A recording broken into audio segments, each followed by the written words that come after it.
ಬೆಳಗಿನ ತರಾತುರಿ ಮತ್ತು ಮಕ್ಕಳನ್ನು ಸ್ಕೂಲ್ಗೆ ಕಳಿಸುವಾಗ ಗಡಿಬಿಡಿ ಆಗುತ್ತಲ್ಲ, ಆಗ ಲಂಚ್ ಬಾಕ್ಸ್ಗೆ ಈಸಿಯಾಗಿ ಈ ಕ್ಯಾಪ್ಸಿಕಮ್ ರೈಸನ್ನು ಮಾಡಬಹುದು. ಇದು ಮಾಡೋದು ಕೂಡ ತುಂಬ ಸುಲಭ, ಹಾಗೆ ತಿನ್ನೋದಕ್ಕೂ ಕೂಡ ಇಷ್ಟ ಆಗುತ್ತೆ.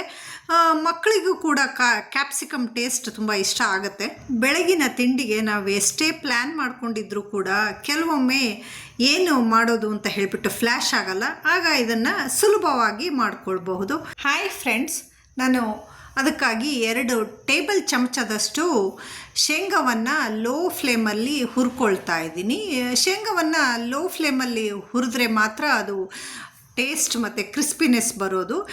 ಈ ಶೇಂಗಾವನ್ನು ಒಂದು ಪ್ಲೇಟ್ಗೆ ಹಾಕ್ಕೊಳ್ತಾ ಇದ್ದೀನಿ. ತಣ್ಣಗಾಗೋದಕ್ಕೆ ಬಿಡ್ತೀನಿ ನಾನು ಅದನ್ನು. ನಂತರ ಒಂದು ಬಾಣಲೆಗೆ ಎಣ್ಣೆ ಹಾಕ್ಕೊಳ್ತಾ ಇದ್ದೀನಿ. ನಾವು ನಮ್ಮ ಮನೆಯಲ್ಲಿ ಗಾಣದಿಂದ ಮಾಡಿಸಿ ತಂದಂತಹ ಎಣ್ಣೆಯನ್ನು ಉಪಯೋಗಿಸ್ತೀವಿ ಅಡುಗೆಗೆ. ಸಾಸಿವೆ ಜೀರಿಗೆ ಹಾಕ್ಕೊಳ್ತಾ ಇದ್ದೀನಿ ನಾನು ಬಿಸಿಯಾದಂಥ ಎಣ್ಣೆಗೆ. ನಂತರ ಸಣ್ಣದಾಗಿ ಕಟ್ ಮಾಡಿ ಇಟ್ಕೊಂಡಂತಹ ಈರುಳ್ಳಿ ಸೇರಿಸ್ಕೊಳ್ತಾ ಇದ್ದೀನಿ. ಈರುಳ್ಳಿಯನ್ನು ಬಾಡಿಸ್ಕೊಳ್ಬೇಕು, ಸ್ವಲ್ಪ ಬಾಡಿದರೆ ಸಾಕು, ತುಂಬ ಏನು ಬ್ರೌನ್ ಕಲರೆಲ್ಲ ಏನು ಬರೋದು ಬೇಡ. ನಂತರ ಅದಕ್ಕೆ ಸಣ್ಣದಾಗಿ ಕಟ್ ಮಾಡಿ ಇಟ್ಕೊಂಡಂತಹ ಟೊಮ್ಯಾಟೊ ಹಾಕ್ತಾಯಿದ್ದೀನಿ. ನಂತರ ಸಣ್ಣದಾಗಿ ಕಟ್ ಮಾಡಿ ಇಟ್ಕೊಂಡಿರುವಂತಹ ಕ್ಯಾಪ್ಸಿಕಮ್ ಹಾಕ್ಕೊಳ್ತಾ ಇದ್ದೀನಿ.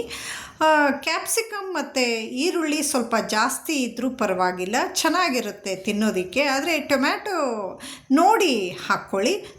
ಟೊಮ್ಯಾಟೊ ಜಾಸ್ತಿ ಆದರೂ ಕೂಡ ಅಷ್ಟು ಚೆನ್ನಾಗಿರೋದಿಲ್ಲ ರುಚಿ. ಮತ್ತು ತರಕಾರಿ ಬಾಡೋದಕ್ಕೆ ಅಂತ ಹೇಳಿಬಿಟ್ಟು ಸ್ವಲ್ಪ ಉಪ್ಪನ್ನು ಸೇರಿಸ್ಕೊಳ್ತೀನಿ. ನಂತರ ಜಜ್ಜಿಟ್ಕೊಂಡಂತಹ ಬೆಳ್ಳುಳ್ಳಿ ಸೇರಿಸ್ಕೊಳ್ತಾ ಇದ್ದೀನಿ ನಾನು. ಕರಿಬೇವಿನ ಸೊಪ್ಪನ್ನು ಕೂಡ ಸೇರಿಸ್ಕೊಂಡ್ಬಿಟ್ಟು ಲೋ ಫ್ಲೇಮಲ್ಲಿ ಲಿಡ್ ಕ್ಲೋಸ್ ಮಾಡಿಬಿಟ್ಟು ಬೇಯೋದಕ್ಕೆ ಬಿಡ್ತೀನಿ ನಾನು. ಇಲ್ಲಿ ಸಾಫ್ಟಾಗಿ ಬೆಂದ್ಕೊಳ್ಳುತ್ತೆ. ಸಾಫ್ಟಾಗಿರೋದು ಬೇಡ, ಕ್ರಂಚಿಯಾಗಿರಲಿ ಅಂತ ಅನಿಸಿದರೆ ಲಿಡ್ ಕ್ಲೋಸ್ ಮಾಡೋದು ಬೇಡ. ಹಾಗೆ 1-2 ನಿಮಿಷ ಬೇಯಿಸ್ಕೊಂಡ್ರೆ ಆಯಿತು. ತಣ್ಣಗಾದಂತಹ ಶೇಂಗಾವನ್ನು ಮಿಕ್ಸಿಗೆ ಹಾಕಿ ತರಿಯಾಗಿ ಪುಡಿ ಮಾಡ್ಕೊಳ್ತೀನಿ ನಾನಿವಾಗ.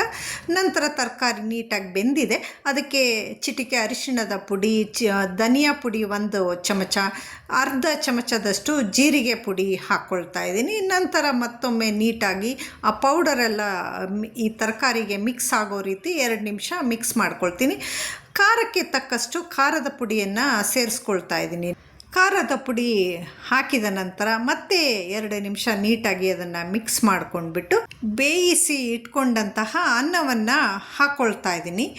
ನಂತರ ಅದಕ್ಕೆ ತರಿಯಾಗಿ ಪುಡಿ ಮಾಡಿ ಇಟ್ಕೊಂಡಿದ್ನಲ್ಲ ಶೇಂಗಾ ಪುಡಿ, ಅದನ್ನು ಹಾಕ್ಕೊಳ್ತಾ ಇದ್ದೀನಿ. ನೋಡಿಕೊಂಡು ಸೇರಿಸ್ಕೊಳ್ಳಿ ಶೇಂಗಾ ಪುಡಿನ, ಜಾಸ್ತಿ ಆದರೂ ಕೂಡ ಚೆನ್ನಾಗಿರೋದಿಲ್ಲ.